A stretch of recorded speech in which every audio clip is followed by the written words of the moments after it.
are focused specifically on should this proceed and how big should it be? And is it in conformity with provincial policies? And they start on January 14th. There were 3 weeks scheduled for this.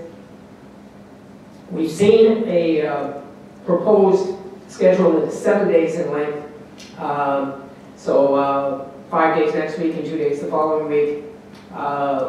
But we don't know until we actually get in and see how this thing proceeds. There's a certain amount of guesswork going on in this. But there seems some possibility that we should be finishing it off in 2 weeks rather than 3.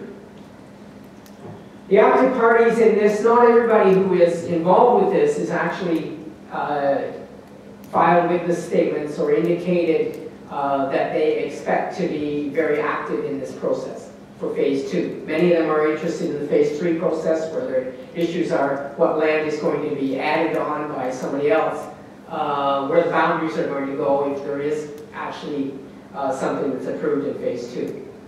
The ones that are involved here, obviously the city, Environment Hamilton, HPD, who are working together and have joint witnesses. The 20 Road West group, which is a group of developers, and I think I've got a map here later, I'll show that to you, who own a lot of land along 20 Road inside the Aerotropolis area, and who would like to have that land used for residential purposes according to their appeal statements. But they have decided to get into this process, and they've made a very interesting contribution so far. And then we have a reply statement that has been submitted by the president of Tradeport International, Frank Screamer, the president of the airport. Witness statements have been going back and forth since November. People who are registered as participants come to make their own statements as individuals and representing small groups but are not actually appealing this, have also submitted statements. The reply statements came in mid-December. There's some visual slides that have been released, and there are some interesting features. And I want to spend the rest of this just to talk about some of those interesting features. So I'll start with one of the witnesses for Environment Hamilton, Hamiltonians for Progressive Development. His name is Richard Gilbert.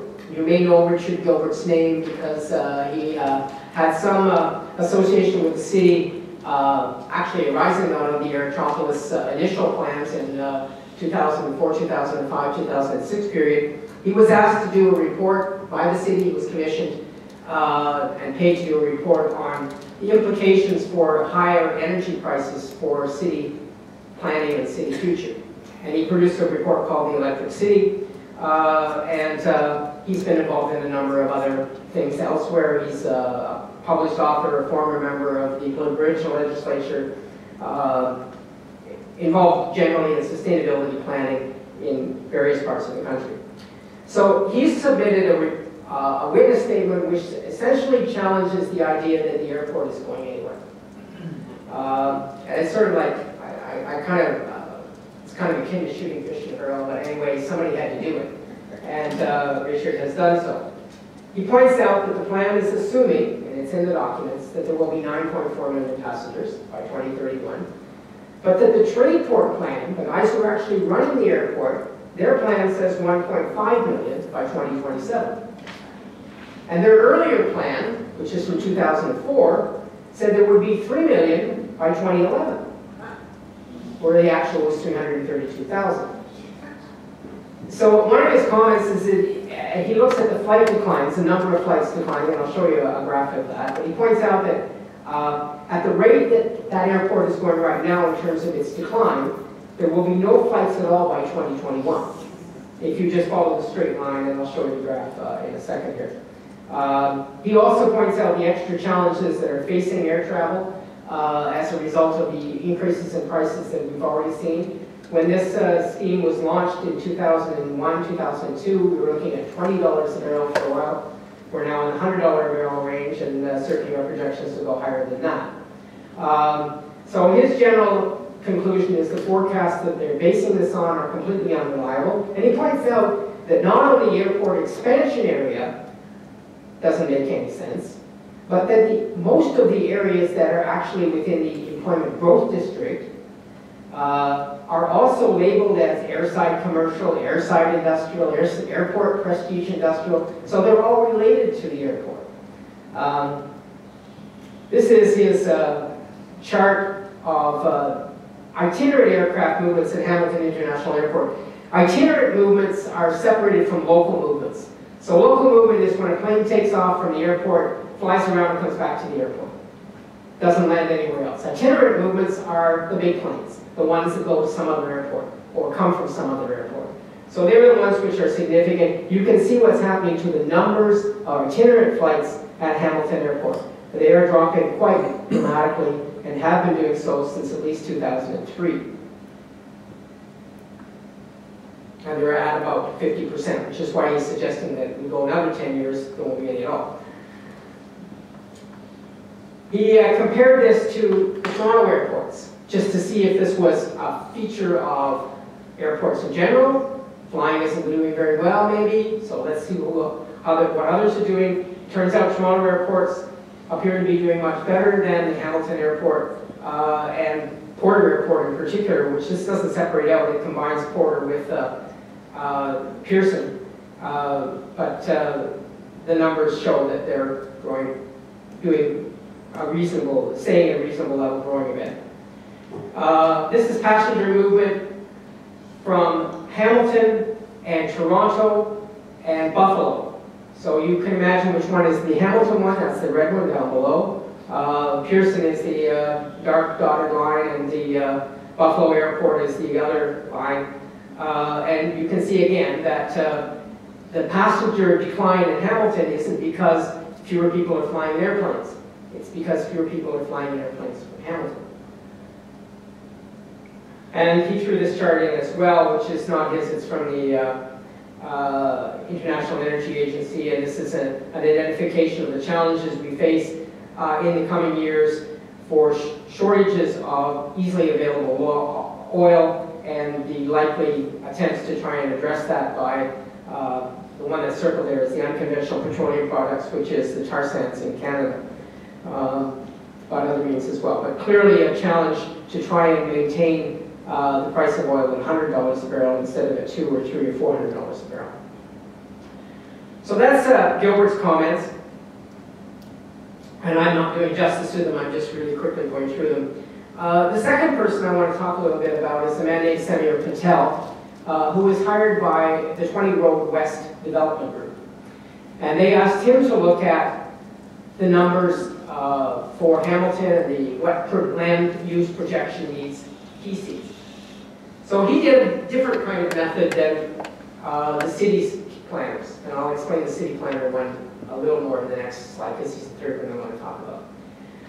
Mr. Patel operated on the basis of how much land is actually being consumed, absorbed into industrial development on an annual basis in Hamilton.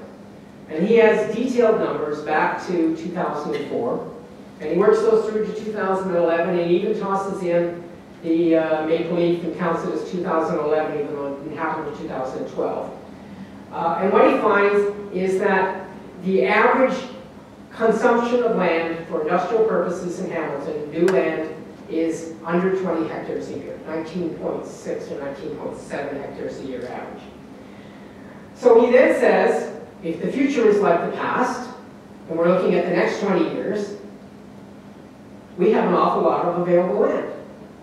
City says we have 715 hectares or 718 hectares of land in Greenfield Parks alone. At 20 hectares a year, we're only going to need 400 over the next 20 years. So even if it increases by 50%, we're still going to have more than enough land to cover that entire period and be in good shape still in 2031. He points out that the provincial rules say 20 years supply, and that's supposed to be a maximum, but there's some arguments about that. Some people say it's a minimum, some people say it's a maximum. You'll hear more about it, I'm sure, if you attend the hearings. But he suggests that what we're looking at if the Aerotropolis is approved is something between 45 and 69 years of land, depending on how much increase in growth actually takes place. So this group then is coming in and basically saying, you already got enough land for the growth that you're actually getting at this point. That's an argument which was responded to by Mr. Lorius, who is the, as I said, the city's chief land budget consultant. And his response is basically that this is an interesting method, and it's been used by other people, but it's not as good as his method. And the main reason it's not as good as his method is the future will not be like the past in Hamilton. The reason the future won't be like the past in Hamilton is because we're on the cusp of big growth. You may have heard this before. Anyway. We're on the cusp of big growth, and that big growth is demanding large greenfield properties. And we have to provide those large greenfield properties, or we won't get that growth. And you may notice a circle here, and it is a circular argument, I think. But anyway, that's the argument, basically, that the city's planner is coming back with. Third one I'll talk about is Mr. Lorius and his calculations, and they are done basically, as I explained earlier, on the basis of we need this many new jobs between now and 2031. They will occupy this amount of land. We've got this amount of land. If we fool around with the figures a bit, we get this amount of need, and this is the number we came up with. The number he came up with before was 662 hectares. He's now, in his reply statement, amended that, and he's lowered it to 575 hectares. So that works out to 720 gross. So the 828 becomes 720, and the 662 becomes 575. And since we were actually not working with 662, but 662 plus the 40 that the city added on, so 702, then going down to 575 means that the drop is fairly substantial. It works out to a reduction of 148 hectares. And that's 365 acres. And just before I came, I sat down and got my calculator. I figured out, okay, we've raised, I hear, $50,000 for this fight. Monies that generously have been put forward by people in the community to try and prevent this mistake from taking place and to help preserve agricultural land and other things. And that works out to, if we've actually achieved this amount of reduction already before the hearings begin, about $137 an acre, which $137 is a lot of money, but it's pretty cheap for protecting agricultural land. So if you want to protect a little more agricultural land, that seems to be about the price it's going at right now. And another $137 check from anyone who would like to see some more agricultural land protected in Hamilton will help us ensure that happens. So he's attributing this to a calculation error, and it doesn't actually say in the reply witness statement, we're changing, we're not going to try to go for the whole enchilada, but this is the only person that is actually in the city witnesses who is trying to defend the amount of land that they say they need. Congratulations again to the groups that put this on tonight. In case you missed it, this was the consultation that took place, according to the city, with respect to the Aerotropolis. There's been all sorts of community liaison committee meetings. They were held out in a barn in Mount Hope, Old School and Recreation Center in Mount Hope, and citizens weren't allowed to talk there, but that's included. There were a bunch of public information centers. Some of you may have attended some of those and give your own views in terms of what utility they were. There were some council meetings, and then they add the council meetings and the others together, and they put that last row down there as the number of times that the land budget has been discussed. So if you didn't know by now what it was, you missed it. And hopefully what I presented tonight helps in terms of explaining that. Final slide. The city has allocated $300,000 for this fight, not just for this hearing, not just for this phase of the hearing, but our budget is also not just for this phase of the hearing. The number I'm hearing now is that we need more than 50,000. We need closer to 70,000. The website for donations is environmenthamilton.org. If you can't make a donation tonight and you would like to think you could maybe do something a little later, we're happy to take pledges. And if you want to attend the hearings, they begin Monday morning. 10 a.m. in the Convention Center Albion Room. They're public, open hearings. Certainly probably would be helpful to have lots of citizens come to watch. It's generally considered maybe having some encouragement of the OMB officer who's hearing the case to understand that there is a good deal of community concern. I think that's all I've got for this. Can you do some Q&A? Yeah.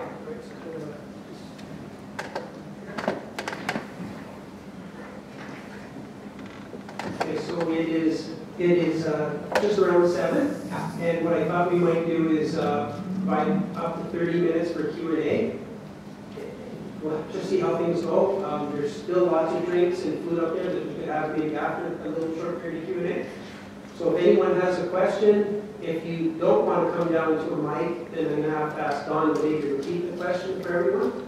Otherwise, we do have mics up here at NEC. Don, 2 questions. Is there no provincial input or control in this? Question? There's no, the question is whether there's provincial input or control of this. There is general provincial control over urban boundary expansions. The city is required to justify what it does. It has done so. It has put its position forward. It is now under appeal. The Ontario Municipal Board's job is to determine whether the provincial rules are being followed. So the province is not a party to this process. They're not often parties to these processes. They have done what they've done in terms of settle the rules. Our contention is that the province has done some very good things over the last 7 or 8 years with respect to planning, particularly with respect to the places to grow and the changes to the provincial policy statement. So they have attempted to reduce the amount of urban sprawl that has been taking place on an ongoing basis. And their methodology has been to require that 40% of all new residential development takes place within the built boundary. That is, it's not on new greenfield sites. That any urban boundary proposals have to show that there is a need. That before they're done, the city has to prepare what's called a comprehensive municipal assessment of their needs and how much land they have. And much of what I've been presenting here in the city's position is their approach to having done that. One of the pieces that this province has also put in place is if you have a shortage of industrial land, you cannot convert any of your industrial land to some other purpose. Hamilton has largely ignored that. It's ignored it for a long time. Probably many of you are familiar with instances in which lands which were supposed to be for something ended up as something else. You're familiar with Clapson's Corners. That was all prestige industrial. And it isn't prestige industrial at this point, it's big box complexes. So historically, this municipality, and I'm sure others, has responded to a developer coming forward and saying, I want to change the designation here because I want to do this. And council has generally rolled over for that.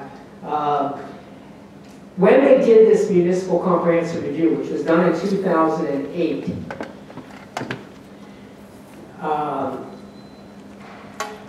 it specifically laid out